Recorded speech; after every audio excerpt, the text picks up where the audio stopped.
पड़े। निशा जी भी आरती की थाली लेकर अपनी प्यारी बहू गीतिका के स्वागत के लिए दरवाजे की ओर बढ़ चली। निशा जी का मन तो बहुत था बारात में जाने का, लेकिन पुराने रीति रिवाजों का हवाला देकर उन्हें बारात में नहीं जाने दिया गया था।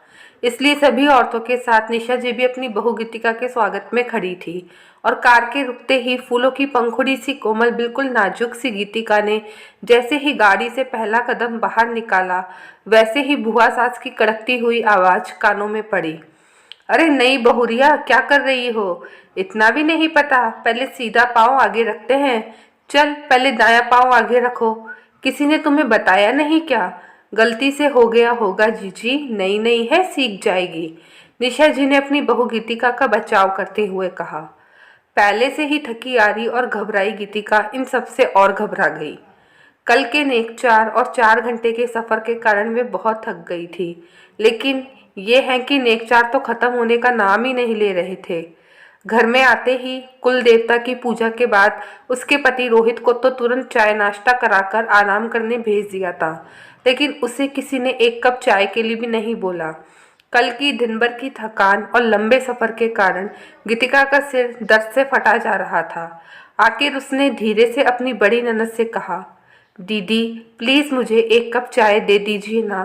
गीतिका की ये बात सुनते ही बुआ सास भड़क गई और बोली, क्यों री भाभी, तेरी बहू को इतना भी नहीं पता कि सुहाग थाल की रस्म के पहले कुछ खाते पीते नहीं हैं? बड़े ही नाजुक कली खोज कर लाई हो। अब तो इस घर के राम ही मालिक हैं, नियम धर्म तो सब गए गड्ढे में। ऐसा कुछ नहीं है जीजी, नई नई है, धीरे धीरे सारे नियम कायदे सीख जाएगी। निशा जी धीरे से बोली। तब तक गीतिका के सिर दर्द और कुछ ना खाने पीने से उल्टियाँ शुरू हो गई थी।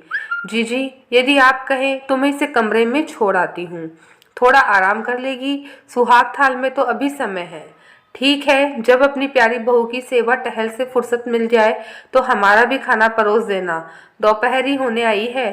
गीतिका की मुआ सास ने मुंह बनाते हुए कहा। जीजी मैं पहले परेज देती हूँ। पूजा भाभी को कमरे में ले जाओ, निशा जी ने अपनी बड़ी बेटी से कहा। पूजा गीतिका को कमरे में लेकर आ गई और उसके दुपट्टे को सिर से हटाकर उसे आराम से बिठा दिया।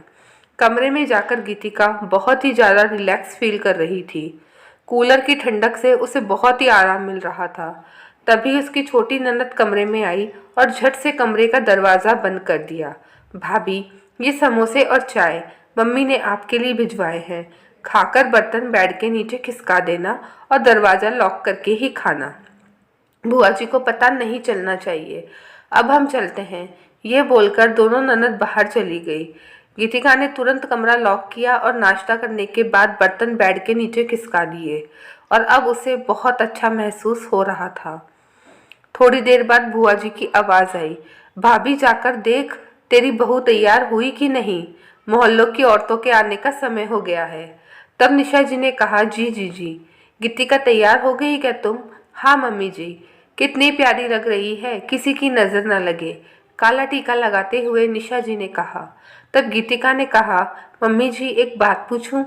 बाहर बुआ जी तो कह रही थी कि सुहाग थाल से पहले कुछ नहीं खाना है, फिर आपने नाश्ता कैसे भिजवा दिया?